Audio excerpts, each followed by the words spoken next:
우리 서로 인사하십니다. 주의 이름으로 사랑합니다. 할렐루야. 여러분, 이 모든 만물은 주인을 잘 만나야 됩니다. 누가 주인이냐에 따라서 그 존재의 가치가 달라지기 때문에 어떤 주인을 만나느냐가 중요하죠. 요즘 애완동물을 이렇게 기르는 가정들이 굉장히 많아졌잖아요. 그런데 어떤 주인을 만나느냐에 따라서 그 애완동물의 상태가 달라집니다.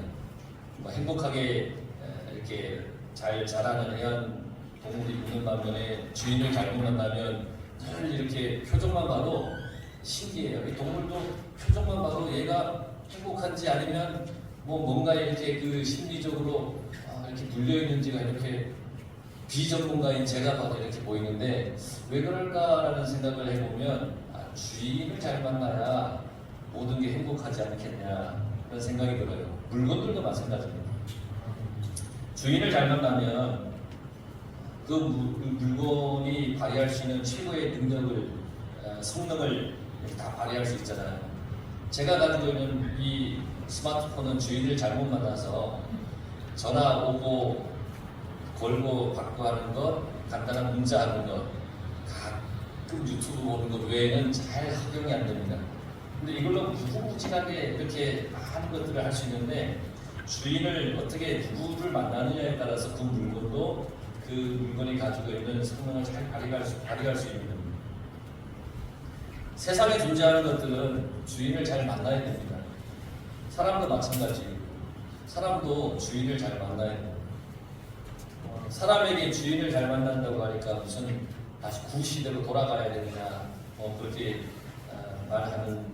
말할 수 있겠지만 그게 아닙니다. 그런 얘기가 아니라 여러분, 사람의 주인이 물질이 되어 보십시오. 물질이 사람의 주인이 되어 보십시오. 어떻겠습니까? 요즘 세상에는 참 그렇지 않습니까? 물질이 사람의 주인이 되어 있습니다. 물질 만능 시대에 사는 사람들은 자기의 주인이 물질이 되고 말았습니다. 물질이 주인이에요. 돈을 쫓아 살아야 돼요. 돈만 준다면, 돈만 생긴다면 무슨 일이든지 서슴지 않고 하는 그런 시대가 되어버렸어요. 그래서 돈이 주인이에요. 돈을 쫓아다니는 거예요. 인격도 존중도 배려도 없어요. 그냥 돈만 눈에 보이면 그것만 쫓아가는 거예요.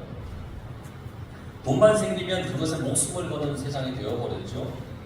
그래서 오늘날 많은 사람들의 주인이 돈이 되었어요. 그러니까 그 결과 인성이라고 하는 것을 다 사라지고 말았어요. 인성이 중요하고 그게 다 사라졌어요. 돈만 있으면 된다라고 생각하기 때문에.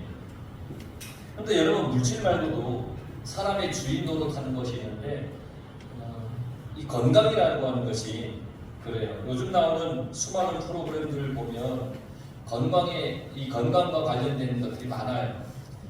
외우기도 힘든 어떤 그런 약품 아니면 의학 용어 이런 것들을 일반 사람들이 거의 전문가 수준으로 달달달달 깨고 있어요. 저도 오늘 예배 들어오기 전에 뭔가 하나를, 이게 약품인가 뭔가 하나를 지금 외우고 왔는데 까먹어 버렸어요. 그래서 알고 있는 단 한 가지가 있어요. 루테인. 눈이 안 좋으니까 가끔은 눈 건강과 관련된 알약 같은 거를 먹은 적이 있는데 그건 기억이 나는데 그 외에는 기억이 잘 안 나요. 그런데 많은 사람들이, 일반인 사람들도 줄줄줄 깨고 있어요. 얼마나 잘 아는지 몰라요. 그만큼 건강에 대해서 관심이 많은 거죠. 건강을 위해서 얼마나 신중한지 몰라요. 물론 건강해야 됩니다. 건강이 중요합니다. 근데 너무 지나치다 보니까 이 건강만 지키기 위한 인생이 아닌가 그런 생각이 들 정도로 그렇습니다. 그래서 건강이라는 것이 사람의 주인이 되어 가는 이런 세상이 되어버렸습니다. 그 결과요, 약이든지 음식이든지 오남용하는 경우들이 너무 많이 생겼습니다. 자기가 의사가 된 거예요. 어떤 증상에 이게 좋아 저게 좋아, 건강에 너무 관심을 갖다 보니까 그렇게 되는 거예요. 이것만이겠습니까? 우리가 주인으로 삼고 사는 것들이 세상에 얼마나 많은지 모릅니다. 명예이든 권력이든 자녀이든 지식이든 우리 삶의 주인 자리를 차지하고 있는 것들이 너무너무 많아요. 내가 가장 소중한데, 내 자신이 가장 소중한데 나 자신보다 다른 것이 더 내 자신의 중심에 자리 잡고 있는 그런 형국의 세상을 살아갑니다. 하지만 여러분, 아무리 좋은 것이 많다 해도 우리가 절대 잊어서는 안 되는 것이 있는데, 우리의 주인이 물질도 아니고 건강도 아니고 명예도 권세도 아니고 우리의 주인은 바로 하나님이라는 사실입니다. 이걸 절대 잊어서는 안 됩니다. 우리는 하나님께서 지으신 피조물입니다. 나를 지으신 분이 하나님이십니다. 아무리 물질도 건강도 우리가 돈을 모으는 거 좋아요. 건강지기 하는 건 좋아요. 그런데 이것이 하나님보다 위에 있으면 그때부터는 문제가 생깁니다. 나를 지으신 분은 하나님이세요. 나를 지으셨습니다. 나의 주인은 하나님이시라는 사실을 절대 잊어서는 안 됩니다. 자기 인생은 자기 것이긴 하지만 근본적으로 하나님 손에 있다고 하는 것을 우리는 기억해야 됩니다. 그러므로 하나님의 뜻을 따라서 자기 인생을 살아가야 되는 겁니다. 하나님의 뜻을 따라서 살아가는 겁니다. 순서가 바뀌어서는 안 됩니다. 또는 하나님이 없는 것처럼 여름에 살아가서도 안 되는 겁니다. 하나님의 뜻을 따라서 살아가야 됩니다. 오늘 성경에 나오는 말씀을 우리는 깊이 생각해야 됩니다. 지금 예수님께서 그들에게 말씀하신다고 했습니다. 그들은 누구냐면 바리새인들입니다. 우리가 3주에 걸쳐서 바리새인들, 사두개인들, 율법사가 예수님과 논쟁하고 예수님께 질문을 하고 예수님을 함정에 빠뜨리려고 했던 이야기들을 쭉 살펴봤습니다. 바리새인들, 사두개인들, 또 바리새인들 중에 율법사들. 바리새인 중에 한 율법사가 예수님께 가장 큰 계명이 무엇입니까? 라고 예수님께 물은 후에 예수님께서 대답하셨죠. 지난주의 말씀이잖아요. 하나님을 사랑하고 이웃을 사랑하라. 그런데 예수님의 이 대답에 이번에는 예수님께서 바리새인들에게 되려 이제 질문을 하십니다.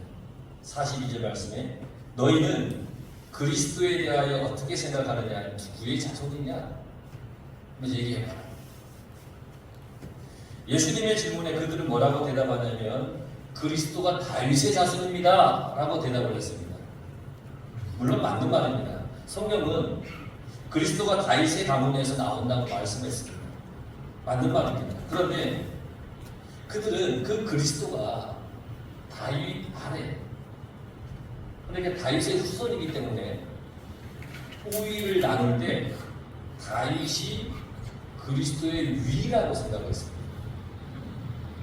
다윗의 후손이니까 예수 그리스도는 당연히 다윗의 아래라고 생각했습니다. 다윗의 후손이기 때문에 다윗의 시대에 누리던 그 영화로움과 번영을 이어갈 사람, 그 이어갈 존재가 그리스도라고 여겼습니다. 유대인들은 그리스도는 다윗의 후계자라고 하는 그런 인식을 가지고 그리스도를 생각했습니다. 다윗의 후계자인 거예요. 유대인들의 생각 속에. 다윗이 다스렸던 때에 그 이스라엘을 회복시키기 위해 오시는 이가 그리스도라고 생각했어요. 여러분, 다윗 왕은 우리가 성경을 통해서 보면 그 다윗 왕 시대의 그 영화와 그 번영과 그 국력과 이런 것들은 어마어마했던 그런 시절입니다. 그러니까 그 시대에 어마어마했던 나라의 어떤 번영과 영화로움이 지금은 다 사라졌는데 그걸 회복시키기 위해 오실 존재가 그리스도라고 생각을 할 겁니다.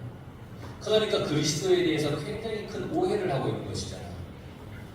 유대인들이 생각하는 그리스도는 어떤 존재이냐면 그들이 지금 로마로부터 정치적으로 압박을 받고 있는 그 정치적인 해결사, 경제적으로 어려움을 겪고 있으니까 경제 문제를 해결해 주실 해결사, 종교적으로 여러 가지 타락과 어려움 가운데 지금 빠져 있는 그 암흑 속에 있는 종교적인 모든 것을 해소해 주는 그런 정도의 어떤 메시아, 그리스도, 그렇게 그들은 인식하고 생각하고 있었어요. 하지만 다윗의 자손으로 오시는 그리스도 메시아는 사람의 몸으로 오긴 하셨지만 근본적으로는 하나님과 동등된 분이라는 거예요. 인간의 몸으로 오셨지만 근본적으로는 하나님과 동등된 분이 그리스도입니다.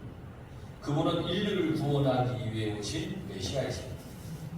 그래서 예수님께서는 그들에게 어째서 그리스도를 혈통으로 가문으로만 다윗의 자손이라고 보느냐라고 하면서 그들을 꾸짖었는데, 사도 바울은 그리스도에 대해서 이렇게 얘기합니다. 로마서 1장 3절에서 4절에 그의 아들에 관하여 말하면 육신으로는 다윗의 혈통에서 나셨고 성결의 영으로는 죽은 자들 가운데서 부활하사 능력으로 하나님의 아들로 선포되셨으니 곧 우리 주 예수 그리스도시니라.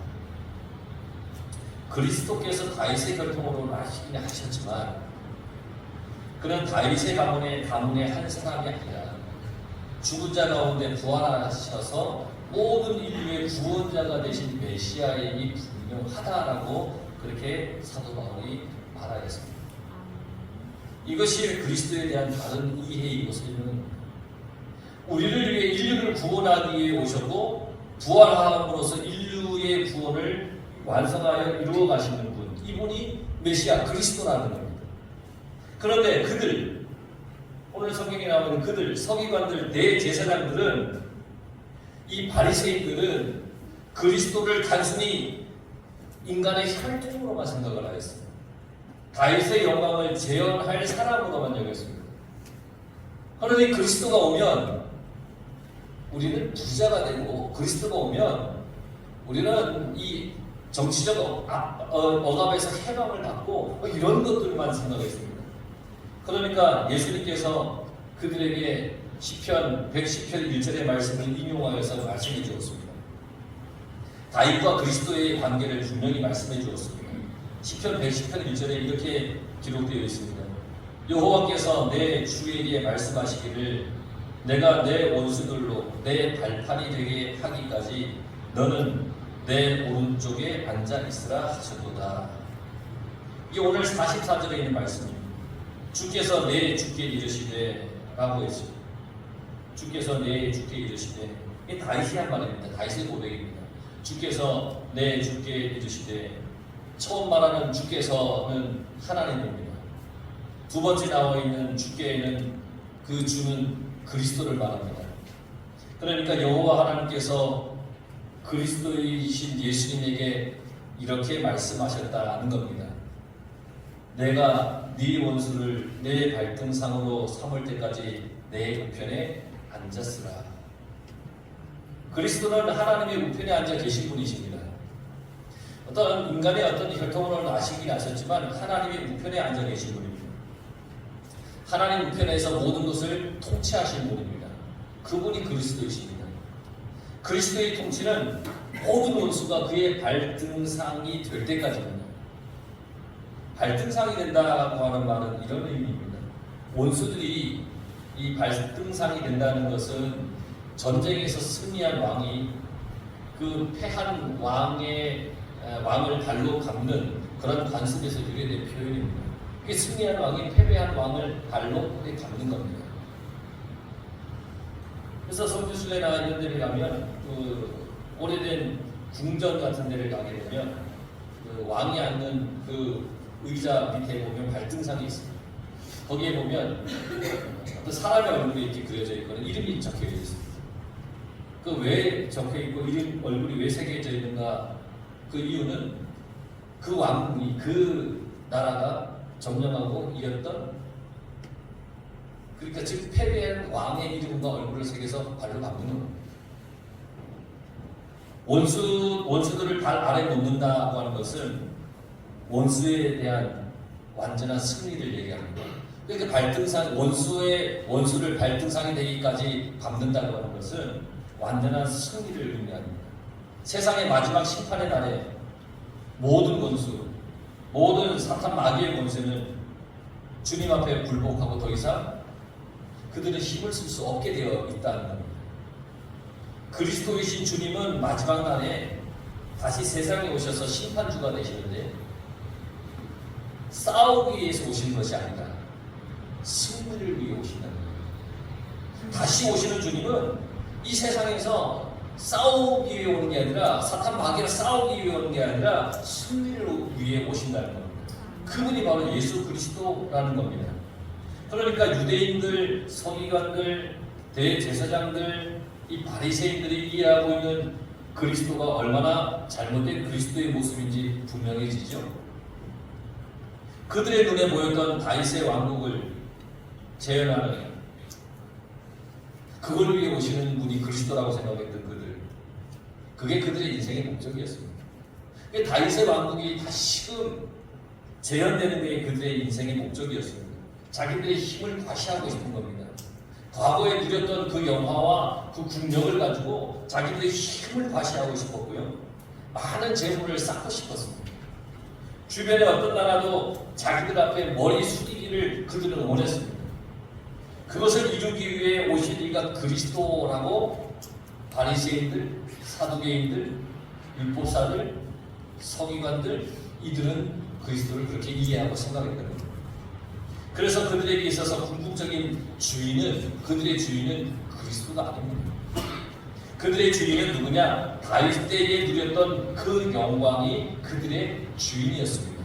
그들은 그걸 원한 겁니다. 그걸 바라보고 있었습니다. 그들은 주인을 잘못 생각했습니다. 그들의 주인이 되어야 할 분은 그리스도이신데, 그리스도가 그들의 주인이 아니라 그리스도를 통하여 무언가를 얻을, 그것이 그들의 주인이 되었다는 것. 그게 다윗의 영광, 다윗의 왕국이 재현되어서 그들이 얻을 거라고 생각하는 세상적인 거죠. 그게 그들의 주인이 되었습니다. 여러분, 우리가 예수님을 믿는 이유가 뭐죠? 하나님을 믿는 이유가 뭐죠?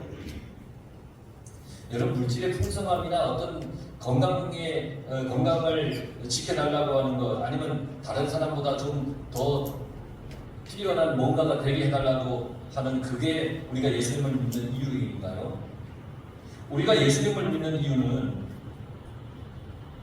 우리가 주님으로 인하여서 죄사함을 받고 영원한 생명을 얻었기 때문에 주님을 믿는 겁니다.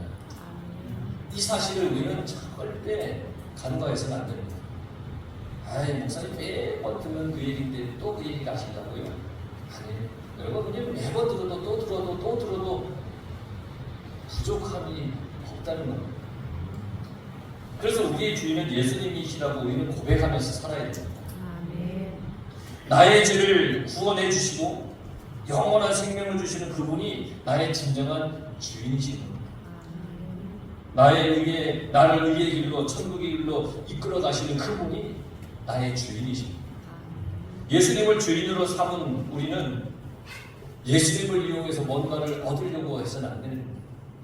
우리는 예수님께서 나를 구원해 주신 것, 그 이유만으로 주님은 나의 주인이십니다 라고 인정하며 살아가게 됩니다. 예수님께서 이렇게 결론으로 말씀하셨습니다. 45절 말씀에 다윗이 그리스도를 주라 칭하였으니 어찌 그의 자손이 되겠느냐. 다윗이 그리스도를 주라고, 주인이라고 스스로 고백하고 불렀는데, 그 그리스도가 어떻게 다윗의 자손이 되겠느냐. 예수님의 질문하셨잖아요. 너희는 그리스도에 대하여 어떻게 생각하느냐? 누구의 자손이냐? 42절에 질문하니까 거기에 있던 바리새인들이 다윗의 자손입니다. 그리스도는 다윗의 자손입니다 라고 그렇게 대답을 했습니다. 그런데 예수님께서 45절에 말씀하셨습니다. 다윗이 그리스도를 주라 칭하였는데 어찌 그의 자손이 되겠느냐. 이들은 그리스도를 잘못 이해했다고 했죠. 인간의 혈통관계로만 그리스도를 다윗의 자손이라고 이해를 했던 겁니다. 다윗 자신은 그리스도를 자신의 자손으로 말하지 않았습니다. 다윗은 그리스도를 자기 주인이라고 말했습니다. 예수님께서 다윗이 그리스도를 주라 칭하였으니 어찌 그의 자손이 되겠느냐라고 하시는 그 말씀에 그 어느 누구도 더 이상 아무런 대답도 할 사람이 없었다는 것입니다. 여러분, 진정한 우리의 주인은 누구냐면 예수님이십니다. 우리는 착각하면 안 돼요. 우리의 눈에 보이는 이 세상이 내가 살아가는 궁극적 목적이라고 착각해서 안 됩니다. 우리의 주인은 예수님입니다. 만약 주님을 통해서 무언가를 내가 이득을 얻고자 한다면 그 사람은 예수님이 그의 주인이 아닙니다. 예수님을 통해서 얻으려고 하는 그 무언가가 자기의 주인이 되고 마는 겁니다. 그러니 여러분, 우리는 어떻게 살아야 되겠습니까? 우리는 주님이 주인인 인생을 살아가야 됩니다. 주님이 내 주인입니다. 주님이 나의 인생의 주인으로 섬기고 살아야 됩니다. 주님이 내 인생의 주인. 그분께서 나의 죄를 용서하셨고 나에게 영원한 생명을 주셨기 때문에 그분이 나의 주인이십니다. 그걸 인정하고 믿고 살아야 됩니다. 바리새인들, 서기관, 장로들 이들은 주님을 인정하지 않았습니다. 왜냐? 주님을 정말 하나님의 아들로 인정하는 순간 자기들이 가지고 있었던 모든 기득권, 모든 어떤 권세, 권력 이런 것들이 다 사라질 거라는 것을 알고 있었기 때문에 인정하고 싶은 마음이 있다 한들 인정하려 들지 않았던 겁니다. 그런데 여러분, 우리는 분명히 기억하고 인정해야 됩니다. 주님은 나의 주인이시고 나의 영원한 왕이시라는 것을 우리는 분명히 인정해야 됩니다. 주님이 나의 인생의 주인이기 때문에 그래서 주님 안에서 살아가야 됩니다. 주님 안에서 살아가야지 주님의 품에서 벗어나서는 절대 안 됩니다. 매일매일 주님과 동행하며 살아가시기 바랍니다. 매일매일입니다. 매일매일 동행해야 됩니다. 주님은 나의 주인이라고 고백하면서 날마다 기쁨과 감사함으로 살아가야 됩니다. 그 삶이 사라지면, 그 삶이 무뎌지면, 그 삶이 희미해지면 안 됩니다. 기억하십시오. 주님은 나의 주인이십니다. 기도하겠습니다.